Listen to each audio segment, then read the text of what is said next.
obrigado pelo convite e organização do evento. A Pablo me deu aí a missão de finalizar o X-Day. Espero que eu consiga finalizar. Uma fala interessante para vocês. Precisa do microfone? Diz que não, só Emílio. Vamos fazer uma conversa. Deixa eu falar aí. Melhorou, né? Beleza. Então, eu escolhi como tema os estudos de genética da paisagem, ou do genoma da paisagem, né, já que a gente está utilizando dados genômicos, a gente tem desenvolvido lá no Laboratório de Evolução e Biogeografia. Eu vou basicamente tentar explorar um pouco dessas ferramentas espaciais, né, ligadas ao GIS, que a gente tem usado para tentar decifrar como é que as espécies evoluíram aí ao longo do tempo e do espaço, e eu vou tentar mostrar alguns estudos de caso que a gente tem desenvolvido lá no lab. Com essa tentativa de compreender como é que as espécies evoluem no espaço, ela é uma ideia bastante antiga, né? Como é que as paisagens afetam as espécies ou populações de espécies é uma ideia bastante antiga. O Wallace, por exemplo, lá no século XIX, ele já tentava responder algumas dessas questões, por exemplo, construir mapas sem as ferramentas de GIS que a gente tem hoje, por exemplo. Esse aqui é um mapa do Wallace sobre a bacia do Rio Amazonas. E lá, em 1852, ele publicou esse artigo onde ele tentou entender quais eram os mecanismos espaciais que podiam estar isolando espécies de macacos lá na bacia do Rio Amazonas. E ele viu, por exemplo, que alguns rios, como o Negro, o Madeira, entre outros, serviam como barreira para promover a especiação daquele grupo. Então, é uma ideia bastante antiga, né? E a gente sabe que essa variação, né, genética, ou variação mesmo fenotípica das espécies no espaço, ela é de extrema importância porque ela contribui bastante para a adaptação das espécies. Então, basicamente, se uma espécie não existe variação entre as suas populações, ela vai ter uma dificuldade em adaptar caso haja alguma modificação do ambiente. Então, espécies que são pouco variáveis, elas têm mais dificuldade ao se adaptar a alguma catástrofe, alguma mudança ambiental, ou a introdução de novo competidor. Então, compreender essa variação é de extrema importância, porque ela permite, inclusive, prever se determinado grupo ele vai sobreviver a mudanças no futuro. O que é interessante é que essa variação espacial, né, que a gente observa hoje, ela muitas vezes é fruto de uma história do passado. Então, o que a gente faz hoje é, basicamente, observar a diversidade das populações que estão presentes no momento, mas isso acaba sendo fruto de uma variação das mudanças da paisagem ao longo do tempo. Então, essa paisagem que a gente vê hoje, ela alterou muito ao longo do tempo. Ela modificou bastante. Como vocês podem ver nessa figura aqui, a relação filogenética, por exemplo, de espécies ou populações presentes no período atual é fruto, possivelmente, de uma modificação ao longo do tempo e promovendo esses eventos de separação, mudança de diversidade genética dessas populações ao longo do tempo. E como eu falei, como essa ideia é antiga, né, isso já foi há muito tempo já a tentativa de tentar compreender como essa variação se dá, e a maneira mais simples de como as populações variam no espaço é um modelo chamado, dentro da genética de populações, de isolamento por distância. É basicamente um modelo que seria nulo, onde as populações vão estar distribuídas de forma contínua no espaço. Ele basicamente seria um cenário onde populações vizinhas elas teriam mais chances de trocar gene do que aquelas que não são vizinhas. Isso geraria um modelo Stepping Stone e ele vai gerar basicamente uma relação positiva entre aumento da distância genética, ou eventualmente distância fenotípica entre populações, em relação ao aumento da distância geográfica. Aquelas populações que estão mais distantes geograficamente vão ser mais diferentes entre si do que aquelas que estão mais próximas. Esse seria um modelo mais simples. O que acontece é que a paisagem ela é heterogênea. A paisagem não é homogênea, né? Vocês viram aqui em várias apresentações ao longo do dia que há várias características da paisagem, como clima, altitude, solo. Tudo isso afeta a dinâmica das espécies no espaço. Então, características como, por exemplo, barreiras geográficas históricas, como o surgimento de cadeias de montanha, ou rios, ou eventualmente variações no clima, tanto no presente quanto no passado, altitude, solo, rio, tudo isso afeta essa dinâmica de conectividade entre as populações. Então, se a gente olhar, por exemplo, esse mapa da América do Sul, dá para ver, só baseado em altitude, dá para ver quão complexa é a paisagem sul-americana em relação à topografia, né, à rugosidade. E isso, obviamente, afeta o movimento das espécies aqui ao longo do espaço. As espécies que estão associadas a ambientes de altitude, elas vão seguir só cadeias de montanha. Ao passo que aquelas espécies que estão associadas a ambientes de baixa altitude, as montanhas vão acabar funcionando como barreira. E assim, essa dinâmica se dá aí ao longo do espaço. Então, com isso, a gente consegue prever, né, alguns modelos, por exemplo, esse cenário aqui onde populações estão completamente isoladas no espaço, e aparentemente a gente não consegue ver nenhuma característica da paisagem. Outro cenário onde as populações estão isoladas em alguma característica, por exemplo, pode ser um determinado tipo de vegetação, ou populações que são associadas a rios, né, a calhas de rios. A sua diferenciação ela vai estar associada à malha daquele rio, porque ela está estritamente associada àquele tipo de ambiente, ou populações que têm uma associação à topografia, então a diferenciação vai estar associada diretamente à altitude, ou no modelo clássico, que é o que eu falei, o isolamento por distância, as populações vão exibir aí um contínuo no espaço. E até o cenário onde tem o que a gente chama de pandixia dentro da genética de populações, seria aquele cenário onde todos os indivíduos têm chance de cruzar entre si com igual probabilidade. Esse acaba sendo um cenário também que, para espécies amplamente distribuídas, é muito difícil de detectar. Eu vou explorar basicamente 3 modelos alternativos ao modelo clássico de isolamento por distância, que é basicamente modelos que a gente testou nos estudos que eu vou trazer aqui na apresentação.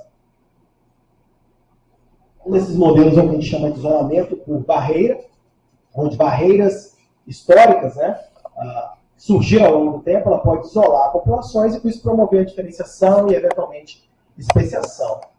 E nesse caso, a gente vai ter uma separação entre populações ou espécies diretamente associada àquela barreira. O que é, muitas vezes, complexo é que, muitas vezes, as barreiras podem sumir ao longo do tempo. Então, a gente observa hoje um padrão onde a gente não vê nenhuma barreira, mas é porque essa barreira desapareceu ao longo do tempo evolutivo e isso acabou permitindo o contato secundário entre populações. É um caso que traz um pouco mais de complexidade para detectar barreiras. Mas é um dos processos bem marcantes para gerar diferenciação de espécies ou populações. Um outro cenário que também a gente pode discutir relacionado à variação das espécies no tempo e no espaço é o que a gente chama de isolamento por resistência. Então, as espécies, né, os organismos não vão se dissipar de forma aleatória no espaço. Eles vão encontrar alguma resistência associada à sua dependência ecológica para que eles possam dispersar e conectar populações. Foi uma metodologia proposta dentro da ecologia de paisagem, que depois acabou sendo importada para dentro da genética de populações, para a genética de paisagem. Mas, basicamente, eu tenho ali uma paisagem, né, isso aqui imagina que é um raster, onde eu tenho ali uma métrica de paisagem, seja altitude, ou precipitação, ou temperatura, e as espécies vão estar associadas a um determinado valor, né? Nesse caso aqui, valores menores, eles permitem a conectividade entre as populações. Então, podem ver que ele tenta traçar uma linha que caminha por onde há um valor de melhor adequabilidade daquela característica para a espécie. Com isso, ele vai gerando o que ele chama de conectividade por resistência. A espécie sempre vai seguir um caminho mais simples ali, com base na adaptação dela. E ele acaba gerando mapas como esse, que seriam uma paisagem de resistência, onde ele consegue calcular a conectividade das populações. Então, eu consigo ver populações que estão próximas, que têm pouca conectividade entre si, e populações distantes, que têm muita conectividade entre si. E aí, nesse caso, eu também tenho uma relação positiva entre o aumento da resistência da paisagem e o aumento da distância genética, da diferenciação das populações. Esse seria um modelo também interessante para a gente verificar como a dinâmica das espécies varia no espaço. Um outro modelo, que foi proposto também lá em 2014, que é o modelo de isolamento pelo ambiente. Ou seja, as diferenciações ambientais, elas acabam levando à diferenciação das populações, das espécies, por adaptações a condições ambientais distintas. Como vocês podem ver nessa figura aqui, eu tenho, por exemplo, uma espécie de lagarto associado a determinados tipos de formação vegetal, e, obviamente, nesse daqui é uma diferenciação porque isso afeta a maneira pela qual o animal se camufla no ambiente, reduzindo a predação dele. E aí, nesse caso, o que eu vou ter é uma associação direta, né, entre a diferenciação genética e a distância ambiental entre diferentes pontos da minha paisagem. Então, com isso, eu tenho 3 modelos básicos, né, 4 modelos básicos para verificar como as espécies evoluem no tempo e no espaço. Desde o modelo nulo, basicamente a distância geográfica das espécies no espaço, de forma aleatória. o que influencia, até modelos onde eu consigo prever características da paisagem influenciando como essas espécies vão se diversificar. E a partir desse cenário que a genética da paisagem tenta incorporar métricas para mensurar como que as populações se diferenciam no tempo e no espaço. Que características do espaço, sejam elas contemporâneas ou pretéritas, influenciam aí a diversificação desses status. Então, a genética da paisagem, essa é uma tradução do termo proposto lá, que é Landscape Genetics, e essa disciplina, então, vai combinar as métricas aí, tanto da ecologia quanto da genética, para tentar prever quais características do espaço influenciam a diversidade que a gente vê hoje entre as populações, combinando essas diferentes ferramentas. E isso tem, esse tipo de análise, ela tem se beneficiado muito nos últimos anos com o crescimento da obtenção de dados genômicos. Né? Nos últimos 5 anos, talvez, ou 10, o número de dados genômicos que têm sido gerados por uma quantidade enorme de espécies tem crescido muito.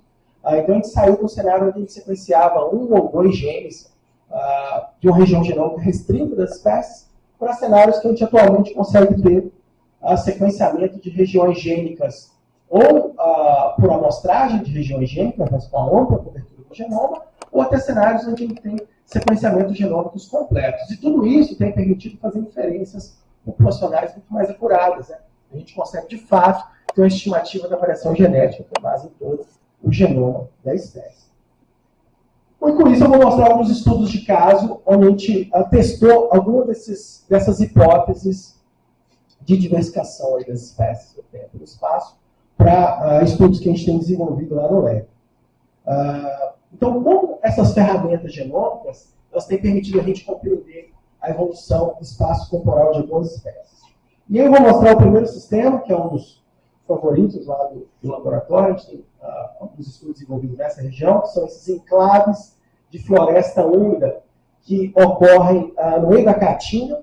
Então, a gente tem toda aquela região característica da Caatinga, que é uma região mais árida, com um tipo de vegetação bem característico. E no meio da Caatinga, vocês podem ver aqui que tem algumas manchas verdes, que são essas regiões que são ilhas de floresta úmida incrustadas ali no grande mar de vegetação seca. A gente puder fazer uma analogia com ilhas aí para esse sistema. E aí, esses enclaves, eles configuram um modelo bastante interessante, porque a partir desse sistema de ilhas, ou similares a ilhas continentais, a gente pode testar a dinâmica evolutiva da conectividade dessas populações isoladas atualmente, por meio de dados genômicos e também de características da paisagem, tanto atuais quanto pretéritas. Por que esses enclaves se mantêm nessa região, né, bastante árida? Eles basicamente são fruto dessa combinação aqui de altitude e umidade que vem do Oceano Atlântico.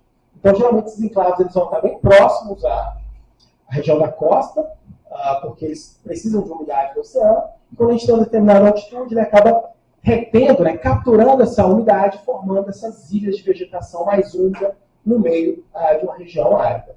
E aí, isso acaba gerando um cenário interessante, porque, além de ser um sistema de ilha, acaba tendo também muitas espécies endêmicas dessas regiões. Né? Aqui na Bahia, por exemplo, uma ave mais conhecida é a Chapada Diamantina. Você também já teve a oportunidade de ir para Lençóis ou Mucugê. Existem algumas regiões de floresta úmida que estão localizadas nesse enclave. Bom, e aí, as perguntas, né, que a gente queria inicialmente responder dentro desses enclaves era como as mudanças de clima do passado afetaram essa dinâmica que a gente está vendo hoje. Eu não comentei, mas tem uma série de estudos paleoecológicos, geológicos, que mostram evidência de regiões de floresta no meio da Caatinga, seja com paleopólen ou com dados de espeleotema, que são estalactites e estalagmites, mostrando que no meio da Caatinga, onde é super seco hoje, possivelmente tinha floresta no passado. Então, possivelmente, o isolamento desses enclaves deve ter sido fruto dessa dinâmica. Né?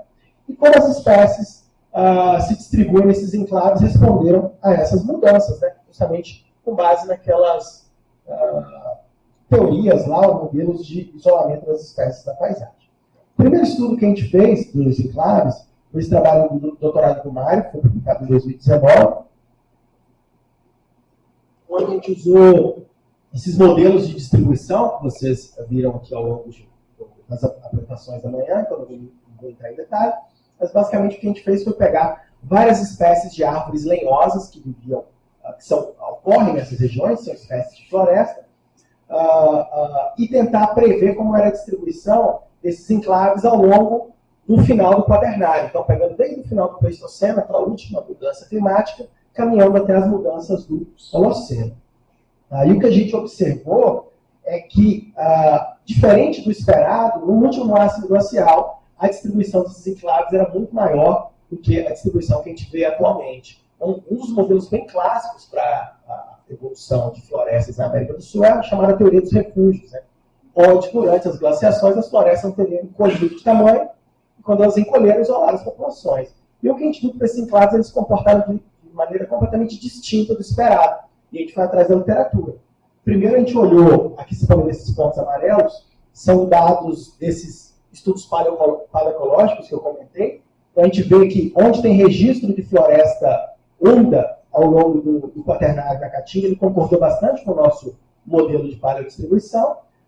E a gente também encontrou um dado interessante que durante esse período do Quaternário, possivelmente aquela zona de convergência intertropical, ela fez com que a região Nordeste ela mantesse mais umidade do que a região Sul e Sudeste do Brasil, por conta daquelas chuvas de monção. Então, isso provavelmente foi o fator que fez com que as florestas conseguissem ficar mais estáveis nesse período comparado com a porção sul da Mata Atlântica. Então, a gente encontrou um cenário bem diferente do esperado, né? Ou seja, hoje, na verdade, as populações estão no refúgio, não no último máximo glacial, que nós tínhamos uma distribuição maior. Então, esse foi o resultado só com base em modelos de nicho. A gente foi lá e propôs também algumas expectativas evolutivas, né?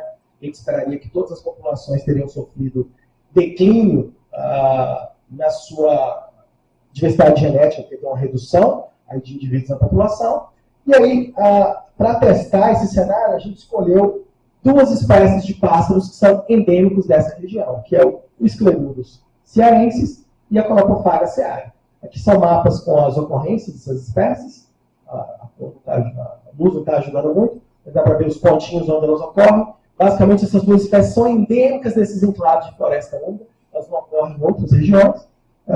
E algumas, uma delas que é a Conopofaga, ela chega a ocorrer nos enclaves da Bahia, enquanto que o cearense só está lá nos enclaves de floresta úmida do Ceará.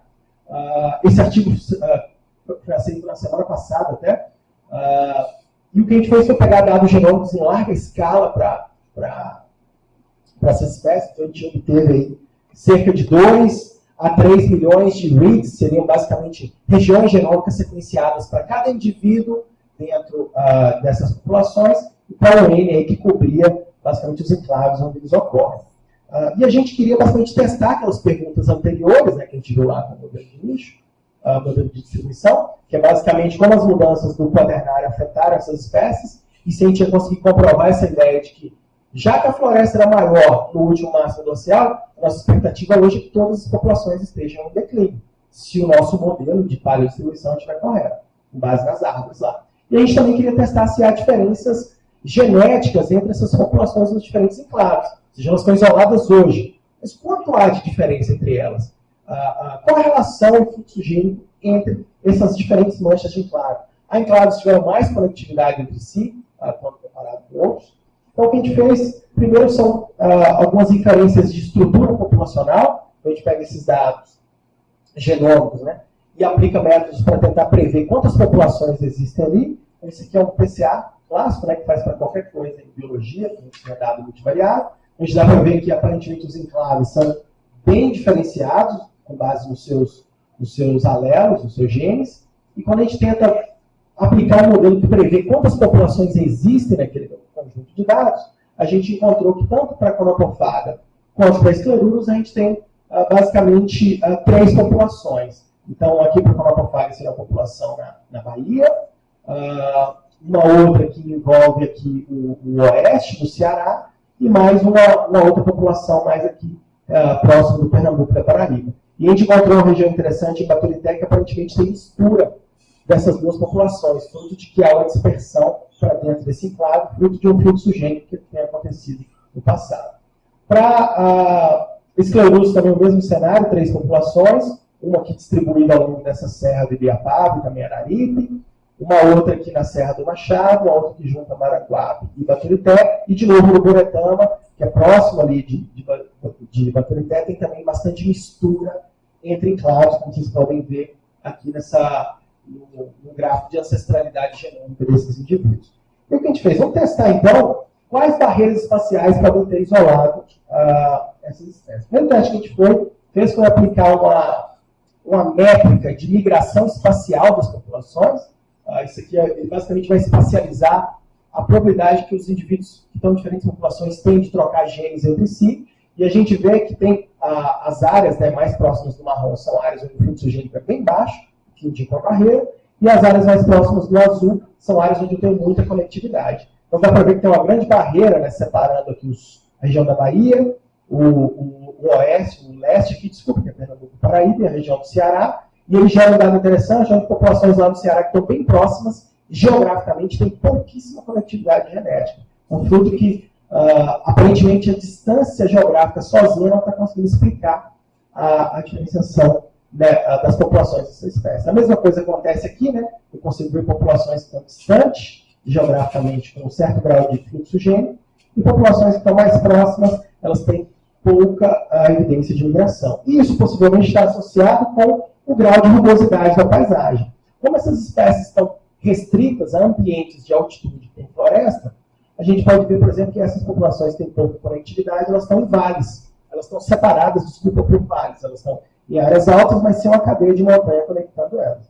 Enquanto que populações que estão mais distantes, como essas três aqui de esclerose, seria esse ponto aqui, um outro ponto aqui e um cá, eles estão basicamente conectados por essa cadeia de montanha, como vocês podem ver nesse mapa. A mesma coisa acontece aqui, populações próximas, isoladas por um vale, ou seja, aparentemente a baixa altitude é uma resistência para essa espécie dispersar na paisagem. E o que a gente fez foi aplicar um método para tentar prever qual característica da paisagem melhor explica essa diferenciação genética das populações. A gente combinou o isolamento por distância, o isolamento por resistência presente e o pretérito, e o que a gente usou no isolamento pretérito, o histórico, a gente gerou modelos de paleodistribuição para essas espécies no passado, e pegou o resultado desse modelo onde tinha maior distribuição, e carregou no modelo, e também mediu se as variáveis ambientais ela estava contribuindo para a diferenciação genética das populações.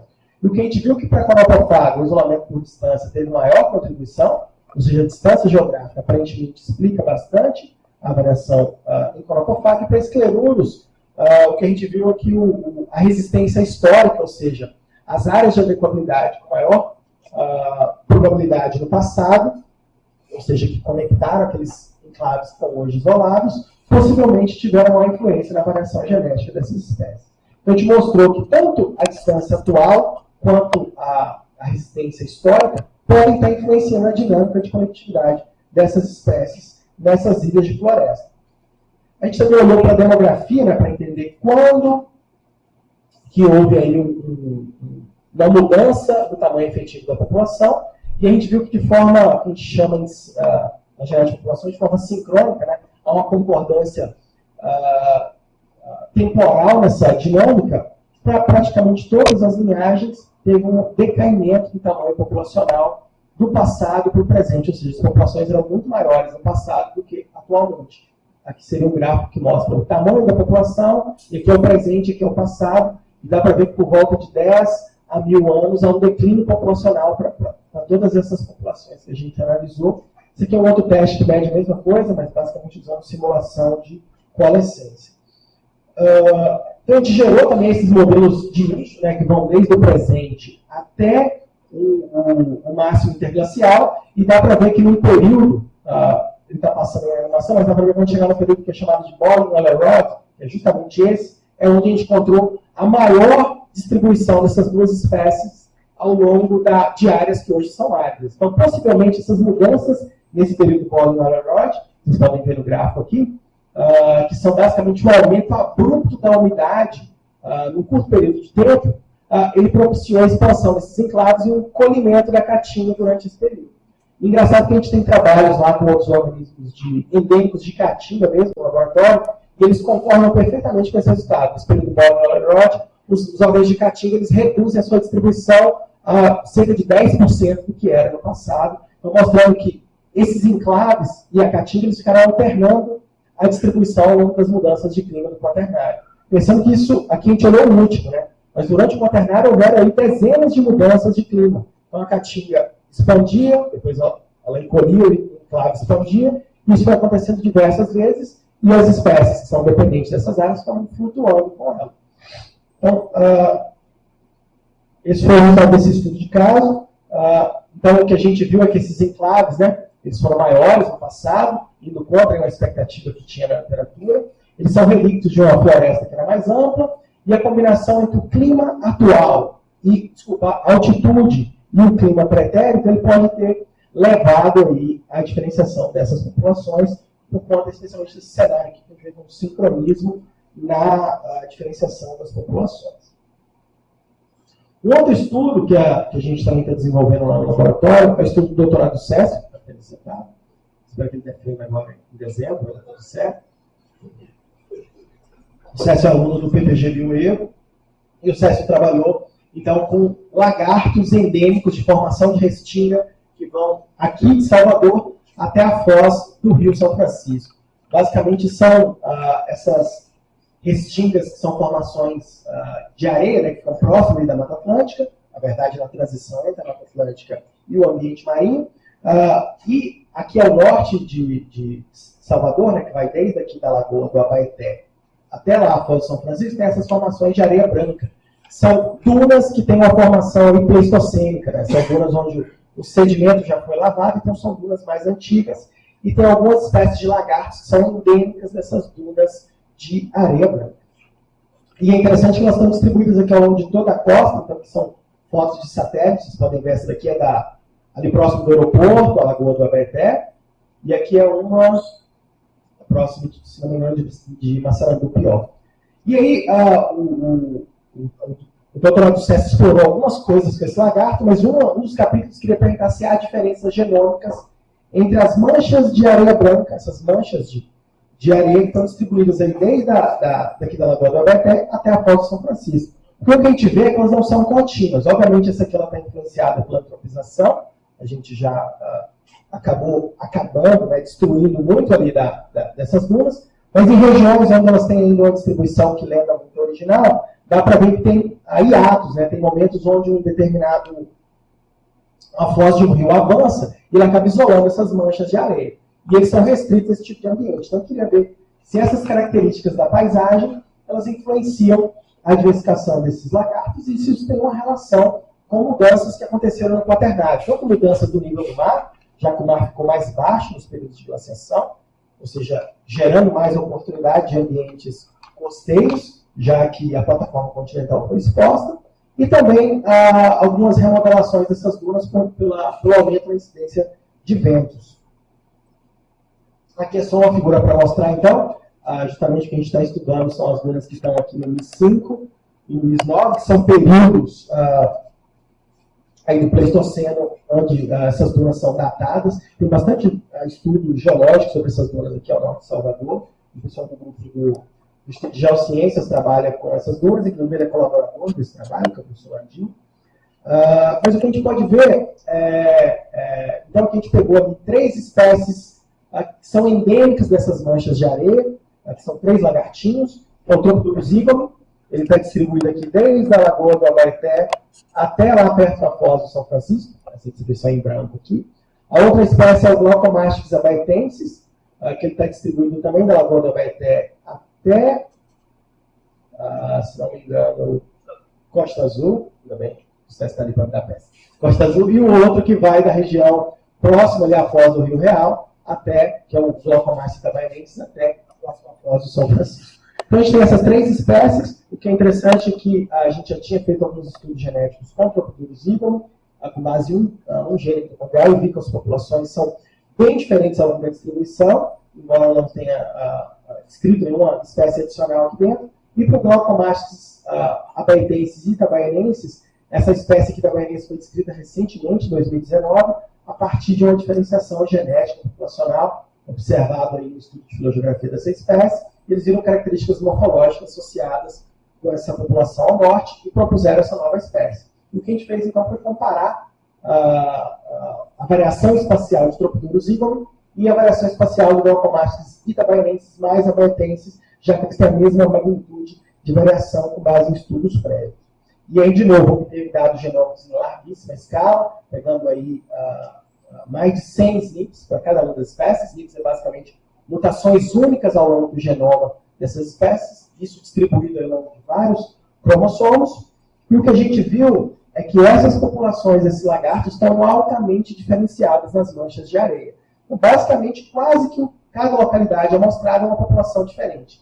De novo, aqui é aquele teste que prevê quantas populações tem no conjunto de dados, e dá para ver que as populações são bastante diferenciadas, né? Então, cada cor aqui representando uma localidade amostrada, dá para ver que, por exemplo, o Parque das Dunas é bastante diferente de uma localidade próxima, que é Guarajuba, por exemplo. Então, e essa diferenciação é bastante marcada ao longo de toda a distribuição, com exceção aqui da parte norte, que já seria aquelas dunas que estão próximas à Foz do São Francisco, na parte sul, na Foz, e a gente vê que não há uma diferenciação genética tão marcada. Então, a gente viu muita diferenciação genética entre populações, e a gente tentou entender quais características da paisagem podem ter moldado essa diferenciação. Isso aqui é aquele mesmo gráfico de migração espacial, e dá para ver claramente que tem áreas onde tem barreiras muito fortes ao longo dessas populações.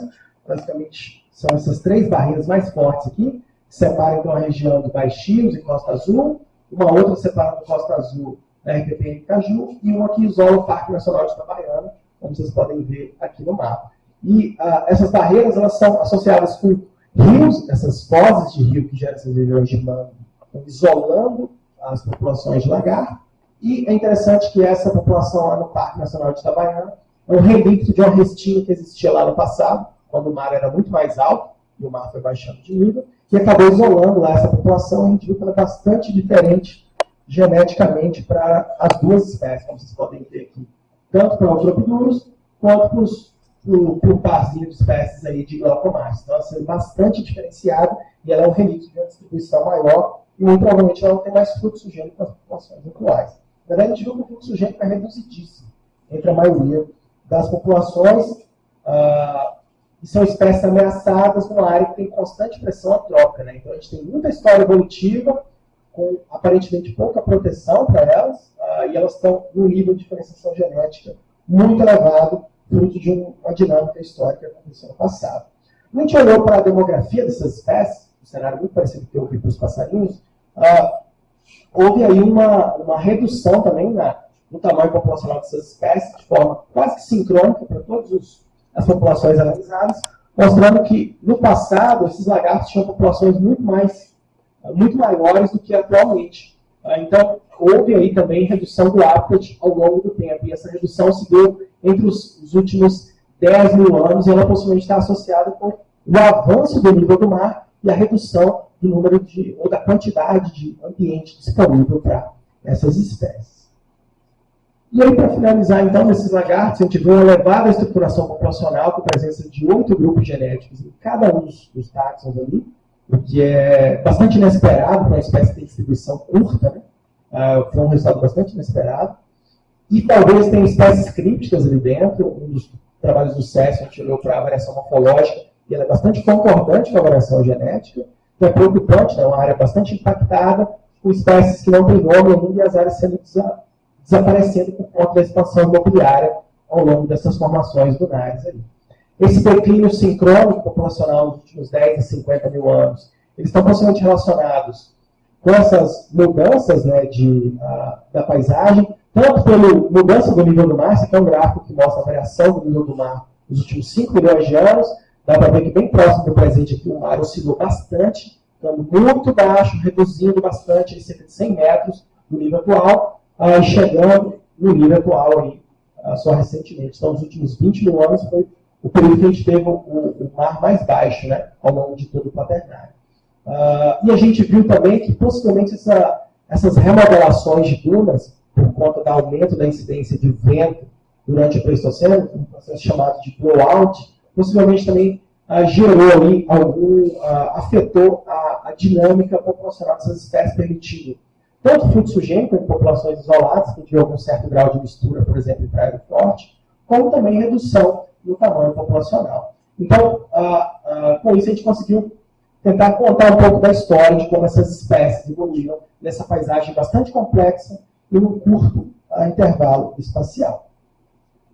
E aí, para finalizar, eu trago essa pintura aqui do Dalí, que na verdade são relógios distorcidos, e quando a gente faz inferências olhando para o passado, a gente faz muito do que o Dalí pintou. Obviamente que o Dalí não pintou pensando em biologia evolutiva, né? Conta a história que ele pintou isso aqui enquanto a mulher dele foi para o teatro, ele pintou esse quadro em casa, e ele ficou em casa, ele não saiu com a mulher, mas é interessante que a nossa perspectiva de como as espécies evoluíram no passado, olhando só o que a gente tem no presente, vai ser sempre incompleta, né?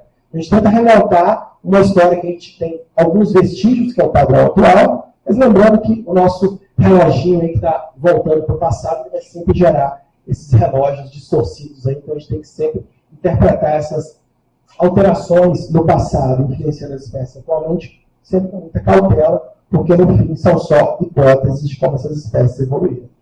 A gente não faz esse estudo sozinho, além de ter os alunos, né, que, no caso do Célio e outros alunos lá do laboratório, que a Silvia e o Mário contribuíram também no trabalho lá com as aves. Eu tenho colaboradores também, o Fernando lá em Portugal, que estão com o sequenciamento genômico aí desses organismos, e as várias organizações aí que financiam a gente. E é isso, obrigado.